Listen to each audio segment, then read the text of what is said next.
ایک بڑے درجے کے لوگ وہ ہیں جنہیں عشرہ مبشرہ کہا جاتا ہے، یعنی وہ 10 صحابہ جنہیں ایک ہی نشست میں نبی پاک صلی اللہ علیہ وسلم نے جنت کی بشارت عطا فرمائی۔ وہ 10 لوگ جن کو حضور علیہ الصلوۃ والسلام نے ایک ہی وقت میں جنتی قرار دیا۔ انہی صحابہ کرام علیہم رضوان میں سے ایک شخصیت کا ذکر ہم کرنے جا رہے ہیں جن کا نام حضرت طلحہ بن عبید اللہ رضی اللہ تعالی عنہ۔ نبی پاک صلی اللہ تعالی علیہ وآلہ وسلم نے حضرت طلحہ بن عبید اللہ سے بڑی محبت فرمائی۔ بالکل شروع میں اسلام آپ نے قبول کر لیا تھا۔ واقعہ یوں ہوا، امام بہقی نے لکھا ہے کہ آپ بصرہ تشریف لے گئے تھے۔ وہاں ایک عیسائی پادری تھا، راہب تھا۔ چونکہ عیسائیوں نے اور یہودیوں نے تورات کے اندر نبی کریم صلی اللہ علیہ وسلم کی عظمتوں اور شانوں کو پڑھا ہوا تھا، تو وہ عیسائی بصرہ میں لوگوں سے یہ کہہ رہا تھا کہ اگر یہاں کوئی حرم کا شخص ملے تو اسے میرے پاس لاؤ۔ حضرت طلحہ بن عبید اللہ رضی اللہ تعالیٰ عنہ وہاں گئے ہوئے تھے۔ لوگ آپ کو پکڑ کے اس عیسائی راہب کے پاس لے گئے۔ اس نے آپ سے پوچھا کہ مکے میں کوئی نیا واقعہ ہوا ہے، کسی احمد نامی شخص کا ظہور ہوا ہے؟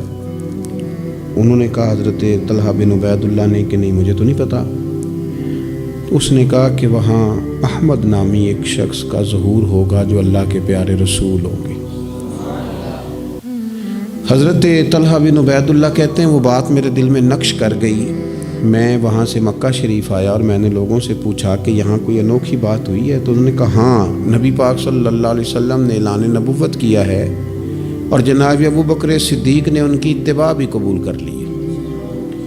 فرماتے ہیں حضرت صدیق اکبر رضی اللہ تعالیٰ عنہ سے میری اچھی شناسائی تھی، میں ان کے پاس گیا، پھر انہوں نے اس والہانہ انداز میں حضور کا ذکر کیا کہ میں نبی کریم کا کلمہ پڑھ کے حضور کا غلام بن گیا۔ حضرت طلحہ بن عبید اللہ رضی اللہ تعالیٰ عنہ ان 10 صحابہ میں سے ہیں جنہیں نبی پاک صلی اللہ علیہ وسلم نے جنت کی بشارت عطا فرمائی۔ اور حضرت طلحہ بن عبید اللہ رضی اللہ تعالی عنہ ان 8 افراد میں سے ہیں جنہوں نے سب سے پہلے اسلام قبول کیا۔ اور حضرت طلحہ بن عبید اللہ رضی اللہ تعالی عنہ کا شمار ان 5 صحابہ کرام میں ہوتا ہے جنہوں نے حضرت ابو بکر صدیق کے ہاتھ پہ اسلام قبول کیا۔ اور حضرت طلحہ بن عبید اللہ رضی اللہ تعالی عنہ ان 6 لوگوں میں سے ہیں جن کی شورا حضرت عمر فاروق نے بنائی تھی اپنے بعد خلیفہ منتخب کرنے کے لیے۔ اور حضرت طلحہ بن عبید اللہ کی سب سے بڑی فضیلت یہ ہے کہ آپ ان خوش نصیب لوگوں میں سے ہیں جن سے نبی پاک علیہ السلام اپنے وصال ظاہری تک ہمیشہ راضی ہی رہے۔ اور حضور علیہ الصلوۃ والسلام نے فرمایا جنت میں میرے 2 پڑوسی ہیں، 2 بندے جنت میں میرے ہمسائے ہیں۔ یا رسول اللہ صلی اللہ علیہ وسلم کون سے؟ فرمایا ایک حضرت زبیر بن عوام اور دوسرے طلحہ بن عبید رضی اللہ تعالی عنہ۔ یہ 2 لوگ ایسے ہیں جن کو رسول پاک صلی اللہ تعالی علیہ وسلم نے فرمایا کہ یہ جنت میں میرے پڑوسی ہیں۔ حضرت طلحہ بن عبید اللہ چونکہ اتنے بڑے آدمی ہیں، اتنی بڑی فضیلت کے آدمی ہیں، تو تھوڑا سا ان کی سیرت کے بعض نقوش پر بھی ہمیں آگے غور کرنی ہے۔ حضرت طلحہ بن عبید اللہ رضی اللہ تعالیٰ عنہ کے مزاج میں بہت زیادہ عاجزی تھی۔ اگر کوئی شخص صاحب فضیلت ہوتا ہے نا تو اسے بھی پتہ ہوتا ہے کہ میری یہ فضیلت ہے۔ اگر کوئی عالم ہے، لوگ اسے عالم جانتے ہیں تو اسے بھی تو پتہ ہوتا ہے نا کہ میرے پاس علم ہے۔ اگر کوئی آدمی صاحب منصب ہے تو اسے بھی تو پتہ ہوتا ہے نا کہ اللہ نے مجھے یہ عہدہ عطا کیا ہے۔ حضرت طلحہ بن عبید اللہ رضی اللہ تعالیٰ عنہ بھی تو جانتے تھے نا کہ اللہ تعالیٰ نے مجھے کیا عہدہ عطا کیا، لیکن اس کے باوجود ان کی طبیعت کے اندر عاجزی تھی۔ ایک مرتبہ انہوں نے ایک جگہ پہ لوگوں کو نماز پڑھائی اور نماز پڑھانے کے بعد فرمانے لگے میں تو نماز پڑھانے سے پہلے تم سے اجازت لینا بھول ہی گیا تھا کہ تمہیں نماز پڑھاؤں کہ نہ پڑھاؤں۔ تو لوگوں نے عرض کی حضور ہماری تو یہ بڑی سعادت ہے کہ آپ نے ہماری امامت فرمائی ہے، اس میں اجازت لینے کی کیا بات ہے؟ تو حضرت طلحہ رضی اللہ تعالیٰ عنہ فرمانے لگے اگر کوئی شخص لوگوں کی امامت کرائے، نماز پڑھائے، لیکن لوگ اس سے راضی نہ ہوں کہ یہ ہمارا امام بنے، تو فرمایا اس کی نماز اس کے کانوں سے اوپر تک نہیں جاتی۔ لہذا میں نہیں چاہتا کہ زبردستی تم پر مسلط ہوں، میں چاہتا یہ تھا کہ پہلے تم سے پوچھ لوں پھر تمہارا امام بنوں۔ یہ مزاج کی عاجزی، اور طلباء کو، علماء کو، آئمہ کو یہ سبق دینے کے لیے کہ اگر تمہیں اللہ تعالیٰ منصب عطا کرے تو وہ منصب پھر بھی تمہارے اندر عاجزی ہی پیدا کرے، انکساری ہی تمہارے مزاج کا حصہ بنے۔ اللہ تبارک و تعالیٰ نے حضرت طلحہ رضی اللہ تعالیٰ عنہ کو مال بھی عطا فرمایا تھا، لیکن اس کے ساتھ ساتھ خرچ کرنے کا شوق اور جذبہ بھی اللہ نے انہیں دیا تھا۔ ایک شخص پر 30,000 دینار کا قرضہ تھا، سارا ہی انہوں نے اپنے ذمے لے لیا، فرمایا تو بے فکر ہو جا، میں تیرا سارا قرضہ ہی ادا کر دوں گا۔ یتیموں، بیواؤں، مساکین سب کے ساتھ فراخ دلی سے پیش آتے، لوگوں کے مسائل حل کرتے۔ اور حضرت سیدہ طیبہ طاہرہ سیدہ عائشہ صدیقہ رضی اللہ تعالیٰ عنہ جو کہ مومنوں کی ماں ہیں، تو ماں سے عقیدت ہوتی ہے۔ حضرت طلحہ بن عبید اللہ رضی اللہ تعالیٰ عنہ کو بڑی عقیدت تھی، ہر سال 10,000 دینار سیدہ عائشہ کی خدمت میں بطور نذرانہ کے پیش کرتے تھے، بطور نذرانہ کے، اپنے دل کی تسکین کے لیے کہ میں اپنی ماں کی خدمت کروں۔ اور خدمت خلق اور دینے کا جذبہ اس طرح کا تھا کہ ان کی زوجہ ارشاد فرماتی ہیں کہ ایک دن میں انہوں نے 1,00,000 درہم اللہ کے راستے میں خرچ کیا۔ لیکن اپنی ان کی کیفیت یہ تھی کہ انہیں نماز میں، مسجد جانے میں اس لیے دیر ہو گئی کہ ان کا کرتا پھٹا ہوا تھا اور میں کرتا سی رہی تھی، تو کرتا سیتے سیتے دیر ہو گئی تو ان کی جماعت رہ گئی، یعنی اللہ کے بندوں پر خرچ کر دیا لیکن اپنے اوپر انہوں نے خرچ نہیں کیا۔ یہ سٹیٹس بندے کا اس وقت بنتا ہے جب دیکھیں بہت سارے لوگوں کا مزاج ہوتا ہے کہ میں پیسے جمع کر لوں، پیسے جمع کر لوں، تو وہ بھی جمع کرتے تھے، اللہ کے بندے بھی جمع کرتے تھے، پر دنیا کے بینکوں میں نہیں، آخرت کے خزانے میں۔ تو وہ آخرت کے خزانے میں جمع کرنے کا یہ انداز تھا کہ ان کی زوجہ فرماتی ہیں کہ ایک دن میں نے انہیں بڑا پریشان دیکھا، بڑے ہی پریشان تھے، تو میں نے ان سے کہا کہ مجھ سے کوئی غلطی ہو گئی، آپ بہت زیادہ پریشان ہیں؟ تو حضرت طلحہ بن عبید اللہ رضی اللہ تعالیٰ عنہ فرمانے لگے نہیں، تم سے کوئی غلطی نہیں ہوئی، اصل میں آج میرے پاس بہت سارے پیسے جمع ہو گئے، تو میں پریشان ہوں کہ اتنی دولت کے ساتھ وقت گزاروں گا۔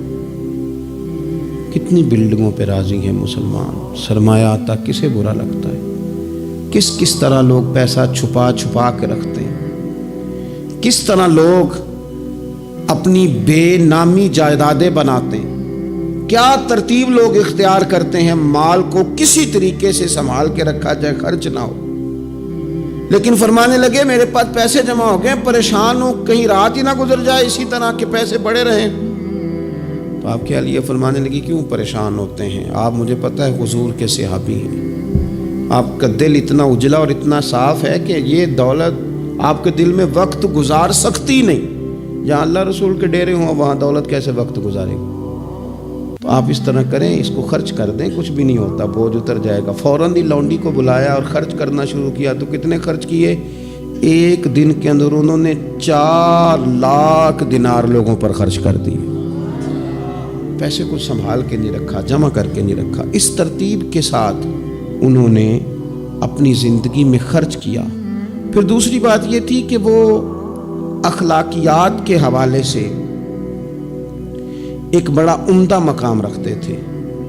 حضرت سیدنا کعب بن مالک رضی اللہ تعالیٰ عنہ کا بڑا مشہور واقعہ ہے کہ آپ غزوہ تبوک میں نہیں جا سکے تھے، تو نبی پاک صلی اللہ تعالیٰ علیہ وسلم ناراض ہو گئے اور 50 دن تک رسول کریم صلی اللہ علیہ وسلم ناراض رہے۔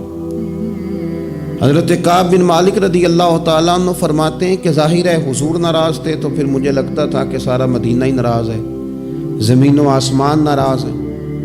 فرماتے ہیں چونکہ ہر شخص ناراض تھا اور میں بڑا پریشان تھا، پھر کئی دنوں کے بعد اللہ تبارک و تعالیٰ نے میری توبہ قبول فرمائی، اور جب اس کا اعلان ہوا نا تو فرماتے ہیں سب سے پہلے جس بندے نے اٹھ کے مبارک دی اور بڑی گرم جوشی سے مجھے ملے وہ حضرت طلحہ بن عبید اللہ تھے۔ گویا انہیں اس بات کا شوق ہوا کہ دیکھو اللہ نے ہمارے اس بھائی کی توبہ کو قبول کر لیا ہے، اس پر فضل ہو گیا ہے۔ یعنی اگر کسی کو قرب الہی ملے اور خدا کی رحمت کسی پر برسے تو آگے بڑھ کر اس بندے کو مبارکباد دینا یہ بھی اچھے اخلاق کی علامت ہے۔ اور پھر کچھ لوگوں کا یہ مزاج ہوتا ہے کہ وہ باہر تو بڑے با اخلاق ہوتے ہیں، بڑے با مروت ہوتے ہیں، لوگوں کی بڑی گڈ بک میں ہوتے ہیں، سوسائٹی انہیں بڑا اچھا کہتی، گھر کے اندر ان کی حالت خراب ہوتی، گھر والے شکوہ کرتے ہیں کہ یار یہ بندہ ہم سے بھی کبھی اچھے موڈ میں بات کرے، یہ گھر بھی آئے تو کبھی ہنستا ہوا آئے۔ حضرت طلحہ رضی اللہ تعالیٰ عنہ کی حسن معاشرت ان کے گھر کے اندر اتنی اعلیٰ تھی، اتنی خوبصورت تھی کہ ان کے بچے، ان کی اہلیہ، ان کے بہن بھائی، ان کے ماں باپ، ان کے رشتہ دار ان سے ٹوٹ کر پیار کرتے۔ ام ابان ان کی شادی ہونی تھی، بڑے بڑے معزز لوگوں نے اس خاتون کو پیغام بھیجا، بڑی اعزاز والی خاتون تھی، لیکن وہ کہنے لگی مجھے تو نکاح حضرت طلحہ بن عبید اللہ سے ہی کرنا ہے۔ بھئی ان سے آپ کو کیوں نکاح کرنا ہے؟ تو وہ کہنے لگی میں ان کے اخلاق کے عالیہ سے واقف ہوں، اوصاف حمیدہ کو جانتی ہوں، وہ نہ گھر میں آتے ہیں تو پھر بھی ہنستے ہوئے آتے ہیں، اور میں نے سنا ہے جاتے ہیں تو پھر بھی ہنستے ہوئے جاتے ہیں، اور ان سے مانگنا نہیں پڑتا، خود ہی دے دیتے ہیں، اور کبھی مانگ لو تو دینے میں دیر ہی نہیں کرتے۔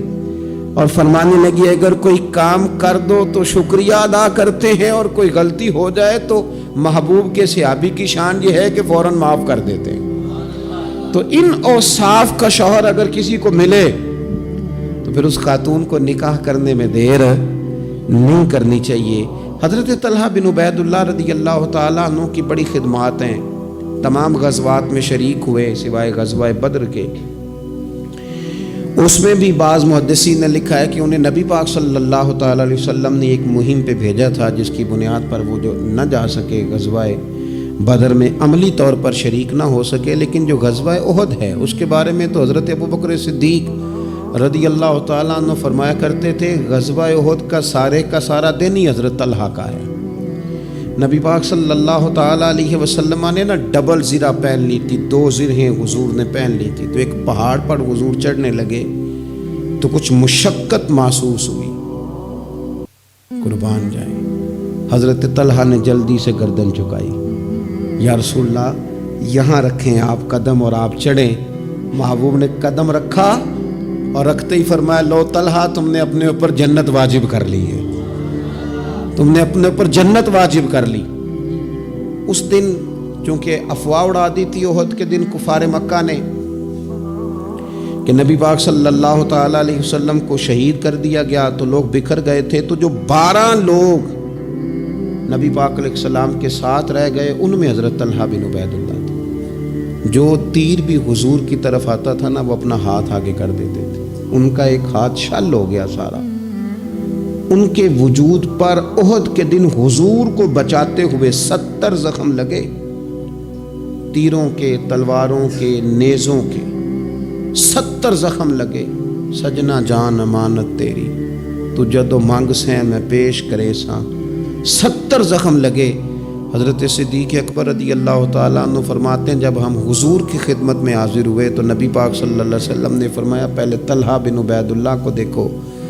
کہتے ہیں جب ہم حضور کی خدمت کر کے ان کے پاس گئے تو وہ بے ہوش تھے، زخموں کی شدت کے سبب بے ہوش تھے، میں نے ان کے منہ پہ پانی چھڑکا۔ فرماتے ہیں ان کی آنکھ کھلی تو پہلا سوال انہوں نے یہ پوچھا کہ بتاؤ میرے نبی کریم کا کیا حال ہے، رسول کریم صلی اللہ تعالیٰ علیہ وسلم کی طبیعت کیسی ہے، حضور کے بارے میں بتاؤ۔ کہتے ہیں ہم نے کہا الحمدللہ حضور ٹھیک ہیں، اللہ کے فضل اور احسان میں ہیں، اللہ تعالیٰ نے انہیں محفوظ رکھا ہے۔ تو کہتے ہیں وہ کہنے لگے اگر محبوب ٹھیک ہے نا تو پھر کوئی مصیبت بھی مصیبت نہیں ہے، پھر ساری مصیبتیں آسان ہیں۔ حضرت طلحہ بن عبید اللہ رضی اللہ تعالیٰ عنہ کو اللہ تبارک و تعالیٰ نے شانوں والی زندگی عطا فرمائی، عزتوں والا مقام عطا کیا، اور اللہ تعالیٰ نے انہیں شہادت کی موت عطا فرمائی۔ حضرت طلحہ بن عبید اللہ رضی اللہ تعالیٰ عنہ شہید ہو گئے، لیکن کمال دیکھیے کہ صاحب اسد الغابہ نے لکھا ہے، یہ کمال دیکھیے، کون کہتا ہے ولی مر گئے، قید سے چھوٹے اپنے گھر گئے، وارث شاہ کدو مر دے جنہ کیتیاں نیک کمائیاں نے۔ حضرت طلحہ بن عبید اللہ رضی اللہ تعالیٰ عنہ کو جہاں دفن کیا گیا نا، وہ زمین نشیبی تھی، نچلی تھی، تو اکثر وہاں پانی آ جاتا تھا۔ تو آپ نے وصال کے بعد تقریباً 30 سال کے بعد ایک شخص کو بار بار خواب میں آ کے کہا کہ مجھے یہاں سے نکالو، مجھے یہاں سے نکالو۔ وصال کے بعد بلے شاہ ایسا نہیں مرنا ہے، تے مر گیا ہی کوئی اور، نکالو۔ اس شخص نے پھر حضرت سیدنا عبداللہ ابن عباس رضی اللہ تعالیٰ عنہ کو خواب سنایا، تو حضرت عبداللہ ابن عباس نے ایک صحابی کا مکان 10,000 دینار کا خرید کے حضرت طلحہ بن عبید اللہ رضی اللہ تعالیٰ عنہ کی مقدس لاش کو وہاں سے نکال کے وہاں دفن کیا۔ کہتے ہیں کہ 30 سال کے بعد ان کی مقدس لاش کو ایک جگہ سے دوسری جگہ منتقل کیا گیا، لیکن جسم اسی طرح ہی تر و تازہ تھا۔ بعد مرن دے مکھڑا میرا ہو جاوے نا تازہ، سمجھ لینا محبوب میرے نے آن پڑھیا جنازہ۔ اسی طرح جسم تر و تازہ تھا، 30 سال کے بعد انہیں دوسری جگہ منتقل کیا گیا۔ یہ حال ہے ان کے غلاموں کا، تو پھر سرکار کا عالم کیا ہوگا؟ تو زندہ ہے واللہ، تو زندہ ہے واللہ، میرے چشم عالم سے چھپ جانے والے۔ اللہ تعالی ہمیں حضرت سیدنا طلحہ بن عبید اللہ رضی اللہ تعالیٰ عنہ کے فیض سے فیض یاب فرمائے۔ آخر دعوانا الحمدللہ رب العالمین۔